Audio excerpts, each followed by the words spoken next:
మెదక్ జిల్లా వెల్దుర్తి మండల కేంద్రంలో జై బాబు జై భీమ్ జై సంవిధాన్ అభియాన్ కార్యక్రమం సన్నాహంగా సమావేశం ఏర్పాటు చేశారు. కేంద్ర హోంమంత్రి అమిత్ షా పార్లమెంట్లో డాక్టర్ బిఆర్ అంబేద్కర్ ను అవమానించే విధంగా మాట్లాడారని రాజ్యాంగ పరిరక్షణ కోసం ప్రతిష్టాత్మకంగా చేపట్టిన జై బాబు జై భీమ్ జై సంవిధాన్ అభియాన్ కార్యక్రమంలో భాగంగా గురువారం వెల్దుర్తి మండలంలో ఏఐసిసి పిసిసి ఆదేశాల మేరకు అంబేద్కర్ చౌరస్తా నుండి బస్టాండ్ వరకు పాదయాత్ర నిర్వహించారు.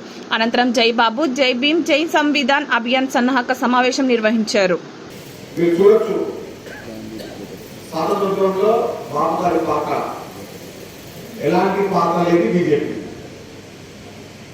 భారత రాజ్యాంగంలో అంబేద్కర్ గారి పాత్ర, భారత రాజ్యాంగాన్ని గౌరవించేది బీజేపీ.